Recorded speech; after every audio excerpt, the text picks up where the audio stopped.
You ready? Yeah. Are you sure? So I'm really sarcastic and make lots of jokes, so just roll with it. Try not to look at me like I'm weird unless I really am. I should make a face like this? Yeah, weirdo.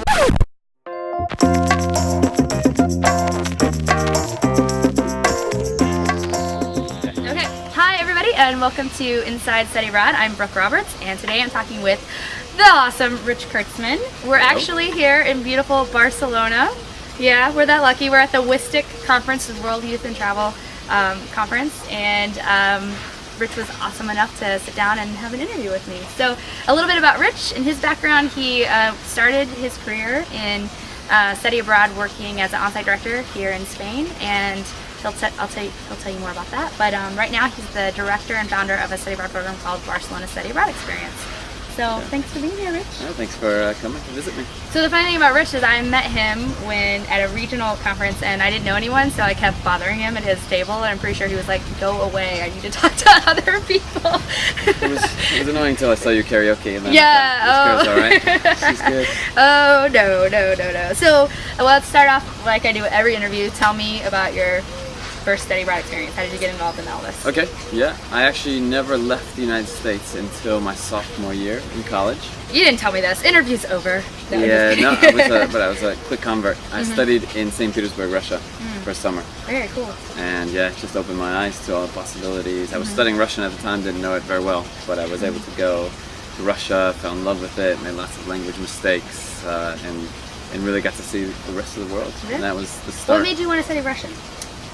I don't know exactly. I had an extra class to take in freshman year of college. And it fit. And I thought, I like languages. Yeah. It fit. And there was another reason actually, because at my school, if you majored in any language, you had to study abroad. It was mandatory. Oh. So I was like, okay. Yeah. I ended up double majoring Spanish and Russian. Where'd you go?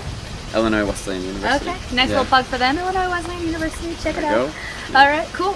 Well, let's see. Well, tell us a little bit about BSAE, Barcelona Study Abroad Experience, and how you founded it and how that got started. So I've been in Barcelona since 2002, working in study abroad, and I worked in study abroad before that in Chicago. And I'd led two groups of high school students in Spain. I'd been on volunteer groups before. I'd studied abroad twice myself, interned abroad myself. And I finally thought, look, I'm going to take everything that I've learned from all these other programs and all my other experiences and put it into a program I think gives everything that I want. If I were a student studying abroad again, this is the kind of program I'd want to go to. Very cool. I can't say enough awesome things about Rich because I think he's really developed probably the perfect study abroad program. It combines all the support that you all know students kind of need nowadays with that cultural immersion, which you can talk more about that stuff later too. But so I'm sorry, I'm cheating on my iPhone, everyone, right here. So you run a provider program. There's no getting around that. And I think it's awesome and great. Everybody send your students to Barcelona through Rich. But not every provider is great, and we know this. I mean, we know enough people in our field that not everyone's that great. So maybe 1, 2, 3 things would you tell a student or parent or anybody who's watching how do I pick between all these programs? How do I discern whether it's a legit, good program or not? Yeah, well, there's a lot out there for sure. And if I were a student again, I would look at what is provided with the program, what's included, right? And who are the on-site staff, I think is important. And I'm not just saying that because I'm not the only one who works here, but my staff is great, and everyone that comes through, one of the top feedback we get is the staff in Barcelona was awesome. Yeah. So who is the staff? Are they locals, or is it someone like me who's from Chicago but has been living here for 10 years and knows the city really well? And then what kind of activities are included?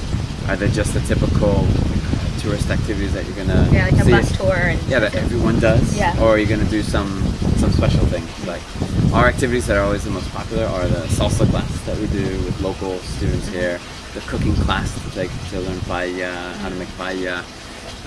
Those are the ones, hands-on experiences, not a tour saying, did you know in this year this building was built by someone, you're going to forget the name. And you can do that easy enough on your own. You can go on a hop-on, hop-off bus tour on your own, right? Yeah. So is the program really dedicated to showing you the real city that you're going to be in, the real culture that you're in?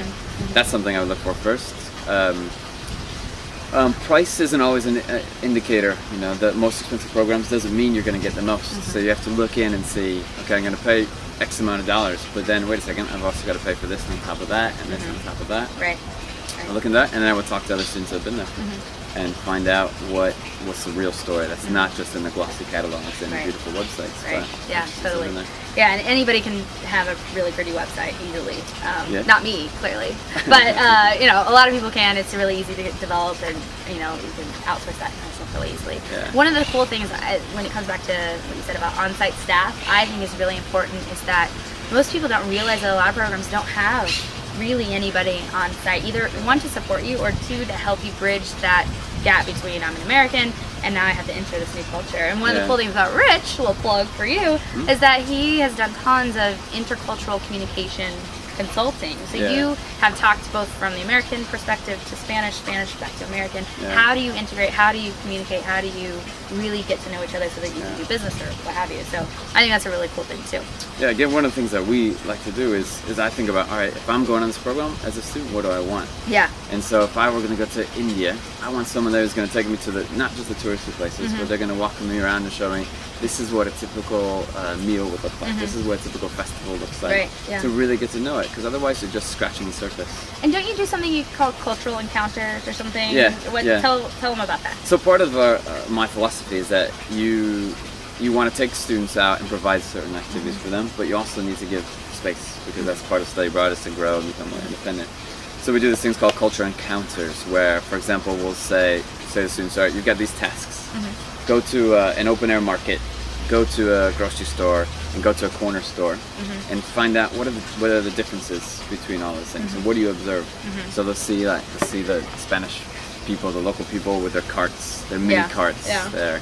They'll see them buying fresh fruit and vegetables and hardly anything frozen. Yeah. And then to compare that back to the United States or their own culture, wherever they're coming from, and also get some tangible, practical things. So they have to come away with 5 different vocabulary words. Yeah.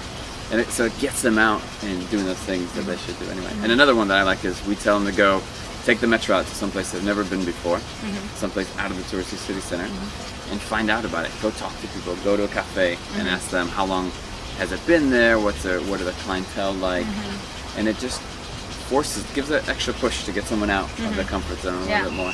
And I think it's always great too. It's hard, especially when you're learning a language, to get over that fear of like, I'm gonna mess up.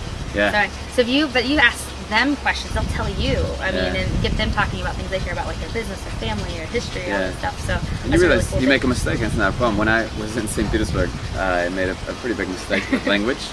Where, to make a long story short, I thought that I knew the word for apple juice, and I went to the store and was pointing to the woman that was working there, asking her for apple juice, and I was really calling her a bad name. A very bad name. A very bad name. I didn't realize it until I got home and asked my director, and he said, "Yeah, you were calling her." I won't say it. Yeah. A family show like this. Yeah. Okay. Well, never forgot the word. I'll put it in the text below. How about that? All right. So, okay. So one of the cool things I like about you is that because you're so young, you're so energetic, you clearly have an amazing passion for all of this and a lot of great experience.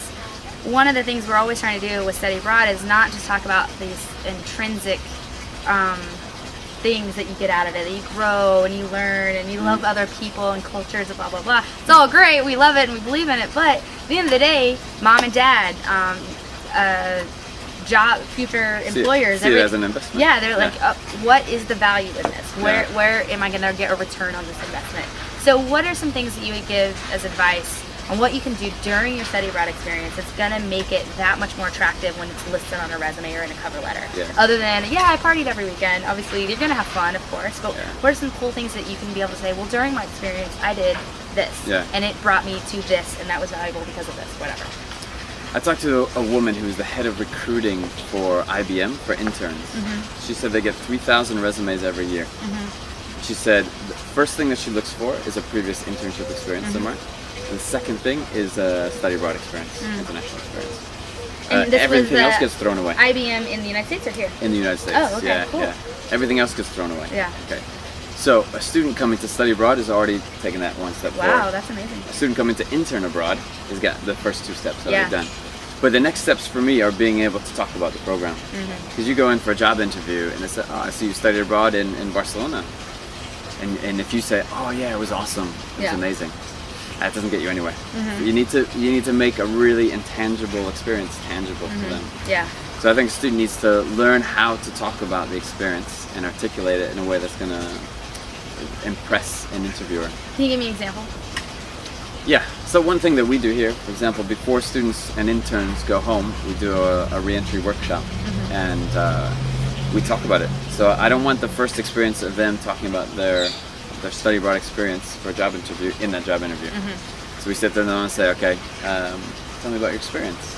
And they usually say, yeah, no, it was great, I learned so much, and I think I really grew. Like, okay, we need more meat there. Yeah, we need some meat. They need the words to Yeah. do it. So we've got a little worksheet that they answer some questions, and that gives them the words to go into an interview, to put on the resume, put in a cover letter. We do mock interviews, back and forth with the other students, and everyone comes out of it so much more confident about talking about their experience. Well, obviously with an internship, they're probably going to have like a project or something they worked on, but when you're studying, I used to coach students and say, well, tell me about something bad that happened to you while you were here. Maybe you, I don't know, missed a train stop or something and ended up in a city on the coast. I don't know. Something bad that was just like, oh, it was stressful. Something crazy happened. You knew how to get yourself out of it. And you can talk about problem-solving skills, keeping cool under pressure, things like that. That would translate then to the type of work they might be applying for. So. Or working in another culture, for example. That is something that everyone is looking for these days. Keeping your sense of humor in difficult situations. A typical interview question is, tell me about a challenge you've been through. And most people studying abroad go through the challenge, whether it's just culture shock at the beginning, or an example like you gave, I missed my flight back and I had to figure out, and I had to keep my cool. And my friends were freaking out, so I took the leadership role in it. There's so much more than students really don't realize until you point it out to them, what they get from the experience. Makes the parents happy because it's their investment is paying off. Makes the students more confident, which is means a lot in an interview. Cool. Let's see. I don't know how long we've been talking, but we'll make this one longer. So, okay, I like this question. So let's talk about studying in Barcelona. It's one of the most sought after destinations, you know, in terms of students searching for study abroad. Everyone wants to come to Barcelona. What are, you've been here for 10 years, you've seen the gamut from somebody who doesn't speak the language at all, as they walk off the plane, doesn't even want to study the language, to cultural immersion, learning the language. What are three misconceptions, maybe not three, but what are some misconceptions or myths about studying abroad in Barcelona that you think people need to know? First of all, now that you've been here for a little while, you see why everyone's coming to Barcelona. Oh yeah, it's an amazing city. Last time I was here, I was 16 years old, so I remember Gaudi, and then we left. So, no, but I love Spain in general, but this is a beautiful city. I've never been in a city where so many people in the first day say, I need to stay here longer, I need to come back. I was only going to be here for 2 years, and I'm going on 10 now. It sucked me in. But there are some misconceptions about Barcelona, and the number one by far is, and even some professors say this, is that you can't learn Spanish in Barcelona because they speak Catalan here. So the truth is they speak Catalan, but the truth is everyone's bilingual and they speak Spanish and Catalan. And where do students actually learn Spanish? In their classes, so they have to be taking intensive language classes, which they do here. In homestays, for example, speaking with people, in language exchange intercambios, they'll be speaking Spanish with them. And yeah, they'll meet people that speak Catalan, and some of the signs are in Catalan. But because the sign is in Catalan, to say exit doesn't mean you're not going to learn in Spanish how to say exit. You just actually, it's a bonus because you're learning a little bit more of another language. And especially for Americans, I think it's good to live in a city that's bilingual. It's so foreign to most cities in the US. So the students come out learning so much Spanish, go back to the professors who said that they can't learn it in Barcelona and say, actually, yes, I did. And they get this experience in a bilingual, bicultural city. There's so many Catalan aspects and cultural aspects that are great, and not in the rest of Spain. So I'd say that's one myth. Another myth is maybe the people that think, oh, you're in a big city in Europe, and it's going to be like any other big city in Europe. And that's not true. Barcelona really has its own culture and flair, and we try to get the students to see that by taking them out to the countryside, taking them to different parts of the city, and really seeing that there is a difference in Catalonia, and it's a great difference. Well, one thing I've always heard too, and I think I've even been weary of it a little bit too when I was an advisor, was any given spring or summer semester, given all the providers that are located in Barcelona, there might be anywhere from 500 to 2,500 American college students running around the city in various programs and universities. Right. Do you notice it? Is it hard to integrate because there's such a large presence of Americans, or is it you don't even notice? There's 1.6 million people in the city of Barcelona, so you do notice it if you go to only those places where some students tend to go. But that's why part of my goal is to show students there's another part of Barcelona. And the other thing that I would say is that not every student can go to Mali, and not every student wants to go to a small town in South America where they only speak Spanish. Yeah. And if we don't provide opportunities for those students to get abroad, they might not go abroad at all. Yeah. So for those students that are not as ready to go to those other destinations, they can come to Barcelona. And for students that are ready to get completely locally involved, they can do that also here. They can speak Spanish the entire time they're here. They can take classes in Spanish with Spaniards. They can live with Spaniards. So I think it offers something for everyone, where other destinations are only for a certain segment. Yeah, that's true. All right, and then my last question for everyone is always, if you could do it all over again, go back in time, you've never studied abroad, knowing everything you know now, where would you study abroad in life? Barcelona, of course. I mean, Barcelona. Study abroad in Barcelona. Yeah, right? Barcelona study abroad experience, yes. And so my second choice would probably, I think I'd go to China. Because I think Mandarin, after Spanish, Mandarin is a language that's going to be very important. To be able to speak Chinese is going to be very important these days. Go China. I lived in China, so I fully support that choice. Yeah. Okay, cool. All right. Well, thank you, Rich. It was awesome. This is Inside Study Abroad. Rich Kurtzman from Barcelona Study Abroad Experience. Thanks, you can check him out at barcelonasae.com. That's right. Right? Okay. And I'll have the links to Twitter, Facebook, everything down below. All right. Thanks a lot. Yeah. Right. Thank you. Wait, I'm in Spain, so I should sign off in Spain. Adios. Adios and dos besos. Yeah. Oh, what? Oh, Yeah. hi. Yeah. Ah, sweet. Yay. Okay. Got to kiss, bro. Okay.